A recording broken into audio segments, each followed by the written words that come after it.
Good morning, afternoon, or evening, everyone. Welcome to today's webinar. My name is Anaiso Frank, the founder of QualitaX, and I'm joined today by two guests. Well, one for now. Before we get started with introductions, and as a reminder, on today's call, we will discuss decentralized finance risk and how to identify, assess, and mitigate them. So about the format, today we'll have two presentations, each followed by Q&A. So please do not hesitate to share your questions in the chat as we go. So this is the sixth webinar of our Future Financial Market Infrastructure series.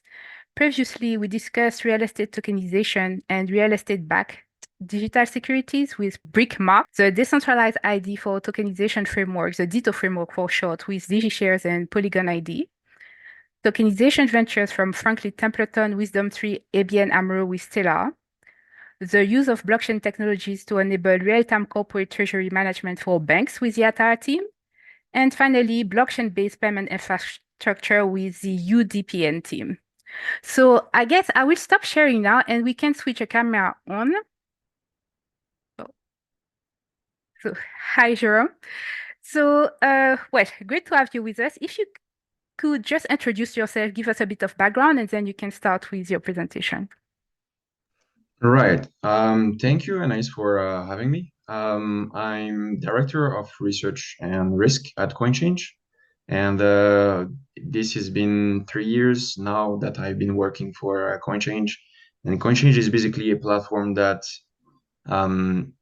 provide different products, and the main one that we'll be discussing in this case is our Earn product, which is basically digital asset management on-chain. And in this situation, we are interacting with DeFi application, and in those instances, we do need to assess the risk of those protocols that we interact with. Yes, great. So can you share your screen? You should be able to share a screen to jump straight into the presentation now. Yeah. It's loading. We cannot see. Yep, perfect. Okay, perfect. Okay, so as I said, Coinchange interact with DeFi protocols, and in this case, we do consider protocols as our counterparty, and obviously they do carry risk. It's also important to know that Coinchange users will have also risks, and in this case, Coinchange is their counterparty. So with this kind of situation in mind, we understand that risk is subjective, and each participant will have different risk consideration based on how they're interacting with the protocol, and also what their considerations are. So Coinchange contributed to the Enterprise Ethereum Alliance drama working group, and we recently released with the EEA a discussion paper, actually in February, called DeFi Risk Assessment Guidelines, and it's providing a list of risks that users encounter in DeFi, and mitigation associated with those. And thanks to those contributions that we've made to the discussion paper, we internally overhauled our risk frameworks, because some of the risks that we had and mitigation as well required some more detail, or yeah. But prior to that, internally, we've created our own frameworks, and we categorize protocols risks, whether they're protocols, blockchains, or bridges, under 4 categories: smart contract, operational risks, financial and liquidity risks, and the final one being decentralization risks. So the most obvious one, smart contract risk, is the code and how it's controlling the protocol. Operational risk is the business model, the team behind the protocol, and if they're able to execute on the vision. And also the business model as well is, through experience, we know which business model tend to fail in the long term. Financial liquidity risk is pertaining to the liquidity of the protocol and the pools that our strategies deploy asset into. And decentralization risk is the control and ownership of the contracts and who is able to change those. So then I was talking about mitigation strategies. So the list that we have here is non-exhaustive, obviously. And there's many more that can be seen into the discussion paper from the EEA. But overall, for smart contract risk at Coinchange, we diversify across the applications, protocols, and blockchains. We have restrictions in terms of fund allocation based on the perceived risks. For the financial and liquidity risk, in this case, we also have thresholds for withdrawals and rebalancing. And decentralization is constant monitoring of any change that happens onto the protocols that we connect to. So now into the framework itself. So we have three types of frameworks for protocols, blockchains, and bridges, and they're segmented in two. So we have first a data gathering process. It's basically us gathering data points on the specific protocol that we are assessing. And then the second step is basically querying this data with questions. And those questions are graded. So we provide each of the answers with a certain grade or weight, meaning that 100% would mean a low risk answer and 0% would mean a high risk answer. We can go in more detail as to what we actually look into under each of those risk pillars. So in this case, smart contract risk, we have two main parts. The first one being the security and the audit aspect. So we look into the history of if the protocol has been previously exploited, if the exploit has been patched, if it's a fork or not, the maturity of the smart contract, the activity of the GitHub repo as well, and obviously looking into the audit. Here, it's really important for us to look into that because that's really the first step for Coinchange to understand how the protocol is secured. Obviously, we have our blockchain developers internally that also will do security review of the protocols of the smart contract that they deploy asset into. Then we have operational risk, which has kind of three different sub-segments. We look into the company itself, so understanding it as a structure, specifically looking into the team, their track record, if they're relevant, who controls it, and obviously if they're anonymous or not. This has a very big impact. Then we look into the counterparties that this protocol has, if it's using protocols, other protocols in order to work, if it's using oracles as well, if it's using bridges. It's useful for us so that we understand the map of the counterparty in this case of the protocols, and then obviously how we should monitor those as well on top of the protocol that we interact with. And then obviously the tokenomics and its business model. And again, like I was saying, we know from experience which kind of tokenomics and business model work and do not. And obviously, understanding how the token incentives work is crucial because our strategies benefit from the token incentives from protocols. Then we have the liquidity and the financial risk, again, to segment. First on the protocol usage, so number of users, the TVL, the volume, the liquidity of the protocols and the pools. Here we have specific internal ratios and thresholds that are then involved into the scoring process against those different metrics. And then on the tokenomics side, more information as to the token, its liquidity on the different markets, how inflationary it is, the emission schedule, the token distribution, and so on. And finally, we have the decentralization risks. So in this case, it's very straightforward for the most part, but sometimes protocols have very complicated governance and management processes.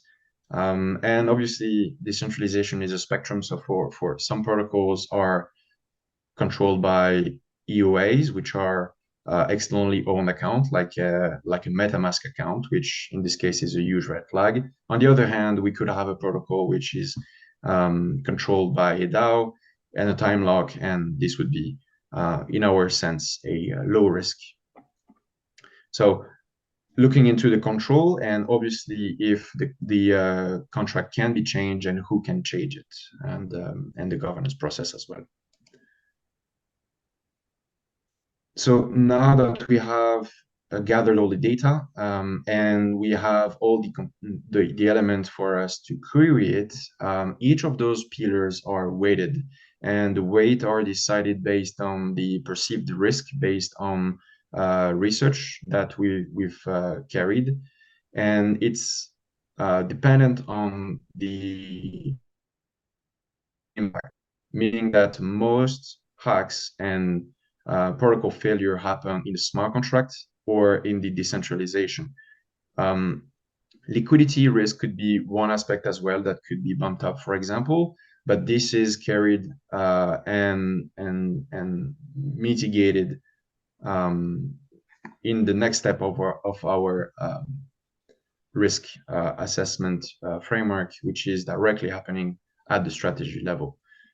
So what I've presented here is pretty much what we call in traditional finance the due diligence process.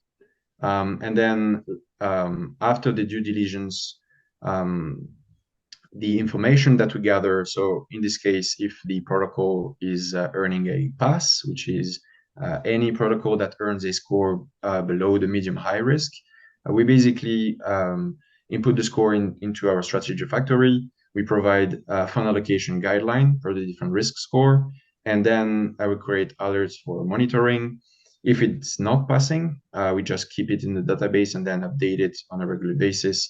And if it passed, then we go into the process again. So that's how Coinchange is effectively able to do the risk assessment process and then pass this risk insight into our asset management team, which obviously has its own risk assessment and also mitigation for its different strategies. Okay, great. Thank you very much, Jerome. I have a couple of questions already, and please, I invite attendees to add their questions in the chat or the Q&A section. In general, when you start assessing a new protocol, how long does it take to go through the due diligence process, and how much of it is automated versus manual? So what level of expertise is required? So our framework obviously is proprietary. It's not open. It will depend obviously on the protocol being assessed.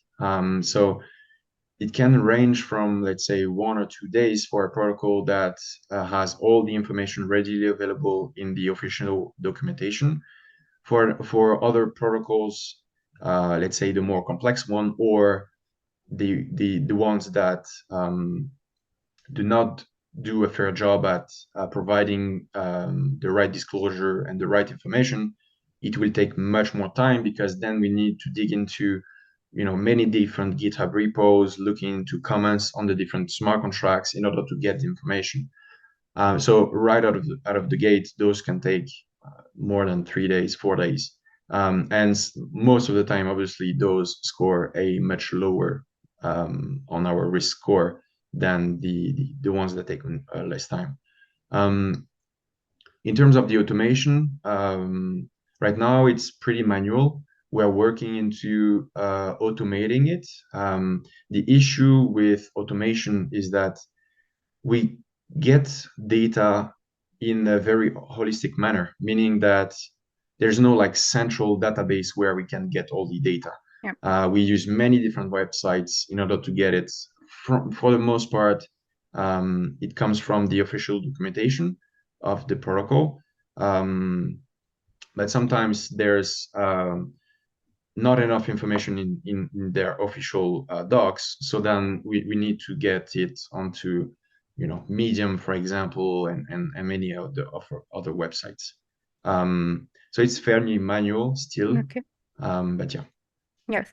Oh, I see there are questions. I will address the questions first in the Q&A. So will the slide be shared with the participants afterwards? Yes. In terms of the TTPS and data provision, do you also obtain risk modeling data from third parties? Not at this stage. So like I said, this stage of the risk assessment is the kind of the DD, the due diligence. So in this case, it's kind of high-level overview, holistic view of the protocol. The modeling, if it's available, obviously will be used. Most of the time, modeling will be used for liquidity and financial risk data points. But for the most part, modeling would be done directly by our DeFi team, which is in charge of creating the logic behind the strategies, back testing it, making sure that what they've created is correct, and then obviously testing, let's say, for slippage in order to exit the positions and so on and so forth. Yes, that makes sense. Oh, another question. Do you forward risk assessment tools to your client or do you mainly use them internally? It's an internal tool. So we strictly use for internal cross team communication. So like I said, the risk team would basically do the due diligence using the framework, and then would provide fund allocation guidelines and then forward it to the asset management team, and then based on those, the asset management team would then carry out their work on the strategy aspect. Okay, great. A great question from Martel. I will now share my screen. So And this is... Charles actually joined us. Hello, Oh, Charles. perfect. I was about Yes. to say we are going to cover for Charles, but you made it. Well, glad to have you with us, Charles. So what I will do then, well, Charles, if you can switch on your camera and maybe give us a presentation and some background and what you do at the Enterprise Ethereum Alliance. Hello all. I'm puffing because I'm running between flights that are delayed. So my name is Charles. I am the Technical Programs Director for the Enterprise Ethereum Alliance. So the EEA is the organization that hopes to make Ethereum a friendly place for businesses to do things. If you want a blockchain, we believe that Ethereum is probably the blockchain you want, and if there's a reason why it's not, we aim, if it's not being picked up by the community, and the community is the core reason why Ethereum is the blockchain in the end, then our mission is basically to help businesses fix that, solve that problem. So the DeFi Risk Guidelines are part of that work. We have various other pieces. I'll touch briefly on a couple, but that's the reason I'm here today. Okay, great. Do you want to share your screen or would that be easier if I share mine? It's probably easier if you share yours, actually. Okay, so I will go straight to the slides and not to the guideline. Is that correct? Yeah, go straight to the slides. Skip Okay. slide 1, which is the Okay. title. Yep. Okay, I will just open it now up and I will share a slide. Okay. And I must apologize because I came in late. I've not been able to catch up on what Jerome has said. Yep, that's fine. We could. Yeah. Are you able to see the screen? Yeah. Okay, great. So the short story, what are the DeFi guidelines?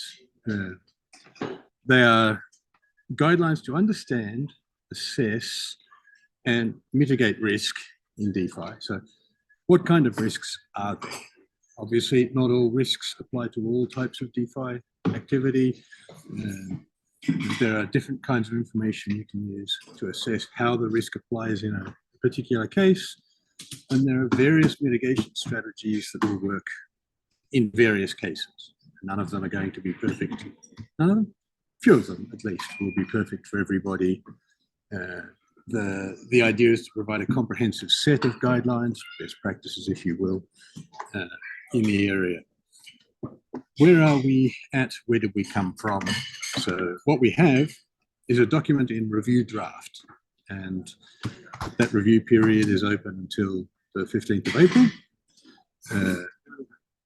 We expect that we will then go on and act on the feedback that we have received, the feedback we generated, update the document, produce an updated draft, possibly go for another round of review and release a version 1. These things are essentially living. So whatever we produce, it's useful to see something in a snapshot. You can say, yes, this is real. Here it is. We expect to continue working on this for a while, beyond the version 1, because it's a big job, it's a long job, and it's an evolving field, as you know. So where did we come from? About 2.5 years ago, EY, the accounting firm that many people have heard of, as a participant in the EEA's DeFi interest group, which is a discussion group that talks about topics of interest to EEA members in the space of DeFi, said, we have a real problem, which is understanding as an accounting organization, what are the risks that we have? When we have a DeFi asset on a balance sheet, how do we handle that? What are the best practices for complying with regulation, for complying with accounting standards? As many of you would be aware, there are a lot of regulations around accounting, and particularly auditing, but also there are a lot of standards developed by industry bodies, by governments, where the regulation says we can't predict every single possible outcome. Here are the guidelines that you should be applying. And the question is, how do these apply to DeFi? For EY, for example, or Cryptio, a much smaller accounting firm, how does it apply to them? What do they really want? Ideally, they want perfect guidance. They want regulators to be clear, to have understood the problem, to have laid everything out. And of course, certainly at the edges, but because this is fairly new, largely in this space, that hasn't happened yet. So at least having their peers sit down together and develop some standards and say, look, this is what the industry knows and understands. This is a defensible behavior, is a way of providing them with more certainty and an ability to help their clients. So we created a working group to produce these guidelines, roughly. As I said, EY was the original proposer. Various other organizations have been involved. You've heard from Jerome. Coinchange came in a year ago or so, very roughly speaking. There are more than a dozen other companies. They range from insurance people, security companies, people who are involved in building DeFi protocols, people who are involved in assessing them. So all of these EEA members have worked on this document, have provided input, have discussed the input and the questions amongst themselves to try and get the guidelines to the most useful state we can now, and going forward to continue to improve them. That's where we came from. What is the document? So at a glance, there are four basic sections to the table of contents. We'll look a little bit more. DeFi basics, there's an introduction to various key terms in DeFi. So if you know what a stable coin is and how it works, if you know how wallets work, you can skip that bit. If you don't know how wallets work, or if you want to be sure that you're checking all of the things that people think are important, That's an introduction to fundamental things for DeFi. Then the real substance of the document is a set of risks that you may find associated with the DeFi protocol. As I said, some will apply to nearly all of them, some will apply to a handful of them. And this just describes what is the risk, what can go wrong, how does it go wrong? Obviously, understanding that's pretty key. The next section, key information for assessing the risks. There are fundamentally two kinds of information that you want. One is, how is the protocol set up? What are the, if you will, unchangeable parameters? And the other is operational reporting. What has actually happened in the history of this protocol? As everybody knows, past performance is not a sure guide to future performance. It's an indicator of how things occur. It's an indicator of how people may react, people associated with running the protocol or people associated with the protocol. And so there's all kinds of things that you might want to know about how the protocol is operating right now. The final substantial section is mitigation strategies to address the different risks. What things can you do to minimize this risk? In a finance product, if there were no risk, you would be suspicious, and you should. If the risk is enormous, you might stand to make great gains and great losses. That's kind of basic. But what are the strategies that are recognized as shifting the needle on those risks? I see the question in chat, can you join the drama group at EEA? Yes, you can, is the short answer, and we welcome you. Feel very free to contact me afterwards and I can walk you through that process. Basically, you fill in a form to become a member, you pay your membership fee, which ranges between $3,000 and $50,000 a year, depending on whether you're a two-person shop or a mega corporation. And then you fill in another form to be part of the group. So, having a look, what are the risks? So there are various kinds of risks. There's software. That's a very big category because the fundamental point about DeFi is it's driven by software. And that's not actually radically new in itself. A lot of finance has a lot of software underpinning various pieces. But the thesis of DeFi is this is software first. This is software mediated, software managed, and so on. So those things. Governance. Who actually controls the protocol? Because some protocols cannot be changed. They're there and you either take it or leave it. Many protocols have some mechanism for updating or managing them, much as a bank has governance, so can a DeFi protocol. And this is important largely because the reality shows that rug pulls, or as they're called in DeFi, which is the people who are supposed to be managing the thing, taking all the money and running away, are, as risks go, one of the most commonly realized.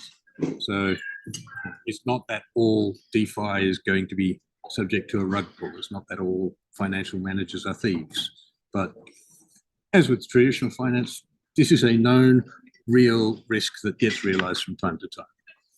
So compliance and legal risks, technical standards, performance. Are you following the relevant accounting guidelines? Are you managing security, etc.? Excellent. Slide, please.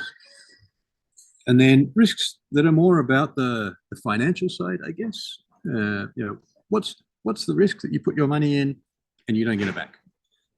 What are the things that impact on that?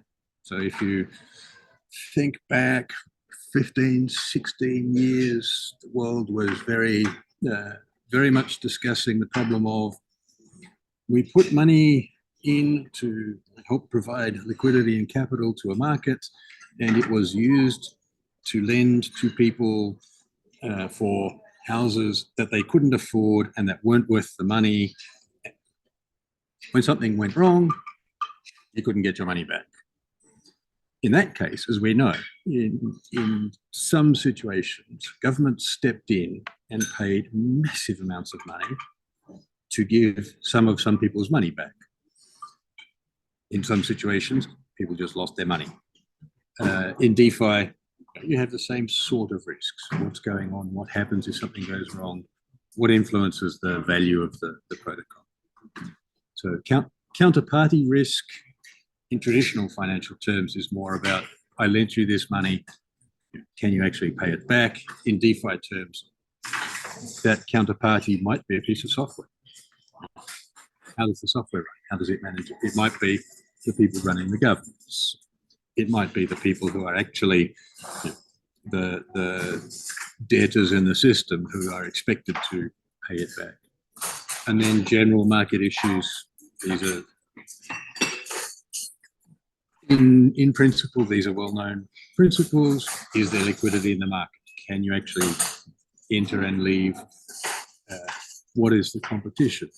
For a given DeFi protocol, what is the competition? Is the whole thing going to disappear because, like the, I don't know, blacksmiths union of South Melbourne, it turns out there's no demand for it anymore, or because there are nefarious actors at play who are actively trying to drive it down.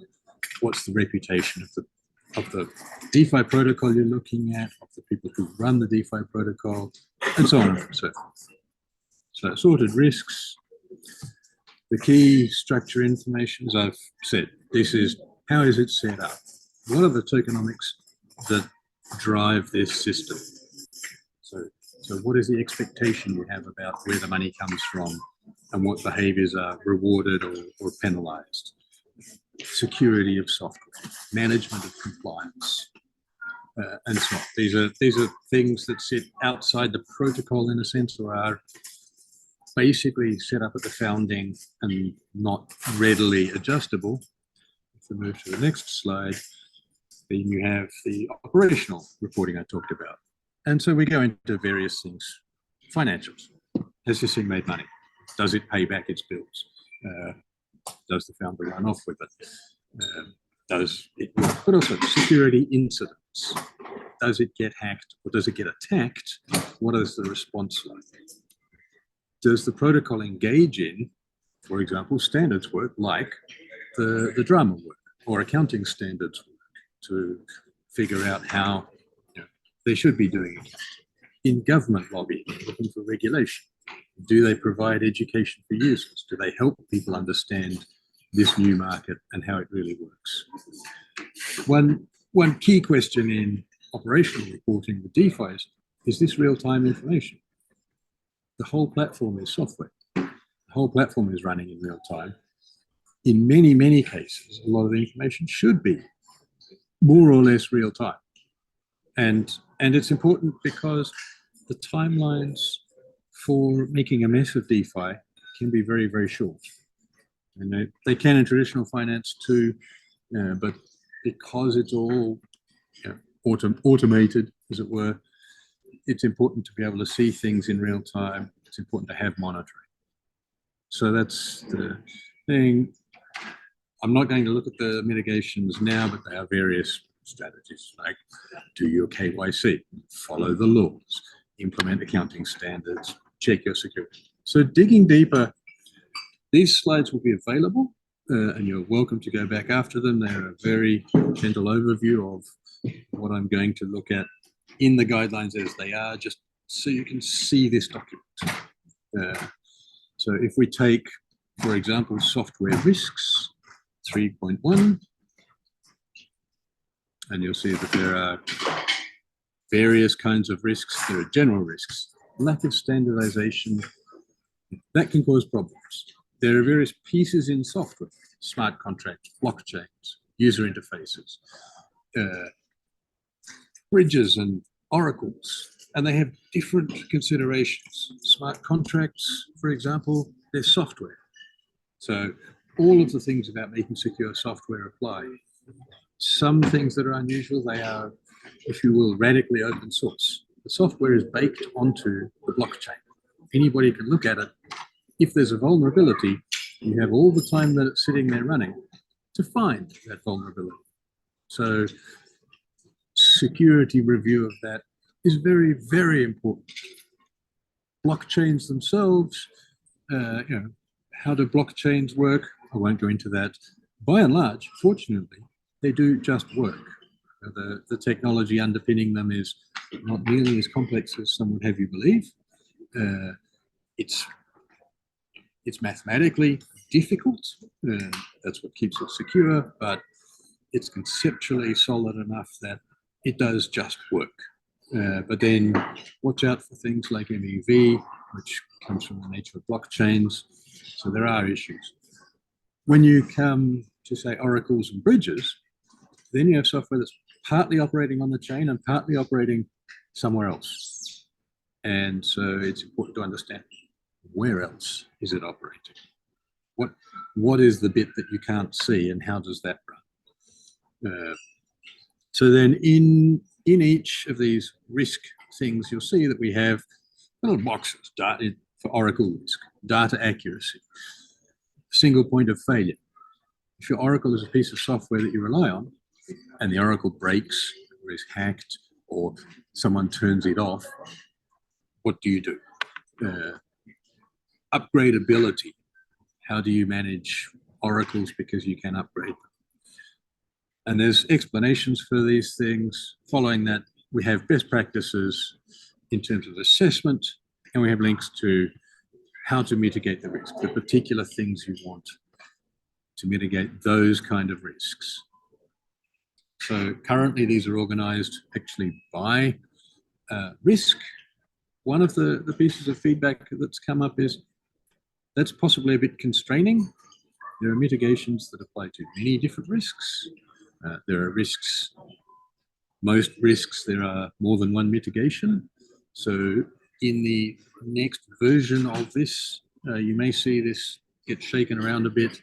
And my proposal as editor currently is that we should stop tying the structure of the mitigation section to the structure of the risk section directly. We should talk about the mitigation strategies available and then look at how they apply to each thing. But if you come into the mitigations, then these are concrete things that can be done. With the reporting, what are people doing? A key aspect of the reporting, though, is unlike a traditional public company which does its own reporting, where you have an openly available DeFi protocol, the protocol itself might not report anything. The information is on chain, and you might actually be much happier with a third-party reporting provider who does analysis for you, who can work with you, analyze the chain, who can compare different protocols. So that's a slight difference in the way things work. The actual information is probably fairly straightforward in terms of conceptually what it means. And then the mitigations are, these are concrete actions. Are they being followed? Is there a security review of the smart contract following EEA's ETH trust spec, which happens to be a standard? Are bridges using the work on cross-chain interoperability that's done in many places, but amongst others directly by Anais and her group within another working group? Have people actually assessed the user interfaces and the user interactions? Because a confusing user interface, as everyone who's studied an airplane crash can tell you, might be the thing that leads to a massive problem. An airplane, a very modern airliner, recently had a very nasty near accident with a number of injuries because if you put the seat forward, you could bump a switch that essentially turned off the pilot's ability to fly the plane. And an international, intercontinental airliner started dropping out of the sky because that piece of design was there and had not been understood properly. The same applies to software. So these are the kinds of things we talk about. At this point, I am going to stop, throw it over to Anais and questions. Yes, so I have, okay, let me address from the Q&A first. So you have addressed, okay, so from Marcel, we talk about the Internet of Value and growing demand for digital financial ecosystems. Currently, both of you implied that financial liquidity risk is minor compared to more technical risk like smart contract security. Optimally, will this change soon? Once we have institutionalization and standards, financial liquidity risk is what people will care about, right? Is that correct? Good. So I think those, I don't want to imply that those are minor. Those are the sort of core risks. If you're working in finance, those are the things you want to be focused on. So the point about emphasizing technical security risk and so on is those technical security risks can cause problems the same as if you look at a bank and you put your money in the bank and you want to go and buy fuel for your car or food for your mum one day. The bank right now relies on a communications network that the bank has no control over. And if that communications network disappears, your piece of plastic is most useful for trying to wedge open the physical lock on your door because it can't buy anything. So I see the risks more in that kind of way. But the technical risks are there. The infrastructure risks are crucial because if they blow up, the whole thing blows up. But I think in terms of looking at the finance, those things should be, yes, we have done everything we can and we understand what happens there. Let's look into the liquidity risk. So I agree that people will and already should care about those risks. The degen approach. I will invest because I like the name or the logo or because I got an invite to a party. This is not a very clever approach to understanding finance and liquidity. And people who do that sort of thing for a living understand these things. Like, I want to know where the money comes from. Yes, Jerome, do you want to add to? Yeah, so from our point of view, maybe this refers to the fact that in our risk framework, we provide a lesser weight to the liquidity financial risk pillar compared to some smart contract and decentralization risk. We need to understand in the same way that Charles mentioned, to do risk assessment and management and then obviously mitigation, they need to be organized in such a way that makes sense for the company or the user, right? Empirically, if we look at where most of the funds are being stolen or lost, all of those come from either smart contract risk related hacks, right, and so on, or it's like Charles mentioned, the controls of the smart contracts are not are either obfuscated or they're just one party that has all of the control. Just click on two buttons, change all the parameters of the smart contract, and then basically steal the funds of everyone that deposited into the protocol. So that's why we look at it in this way, right? We say that those two are the most important because empirically it's where most of the funds are being lost. Doesn't mean that liquidity risk and financial risk are not important.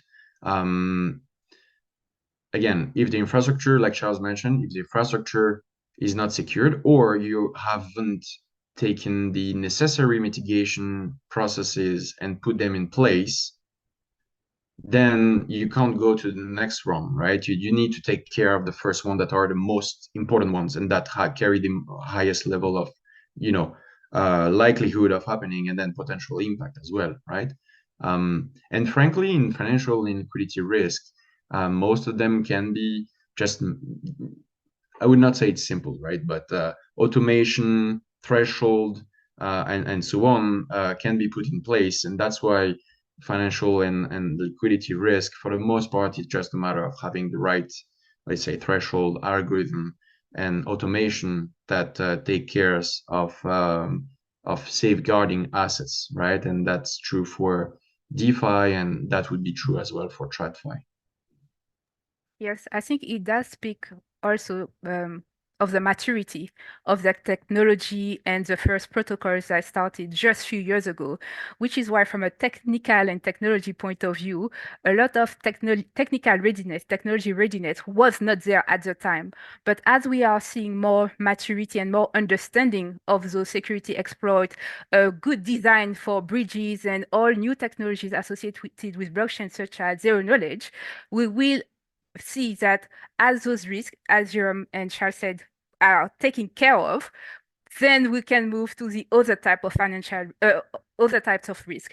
Because if we think about systemic risk and unsystemic risk, right now, even the guideline, and correct me if I'm wrong, but most of the guidelines focus on the unsystemic risk. So things that are very specific to a protocol and things that they can do something about, the protocols themselves or the market participant. So as a market participant, I may be a retail user or institution. Let's say I want to use Uniswap or Eve. I will have a set of, okay, what do I need to know? What do I need to do to perform due diligence? And in terms of priority, it's, as Jerome said, is based on what is happening right now in market. We don't, most of the very solid, I would say tier one protocol do not have regular, for example, market assessment documentation readily available. However, they will have, all of them will have security, smart contract security audit.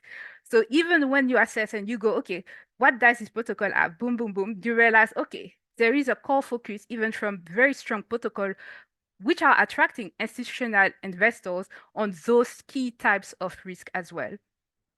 So are there other questions?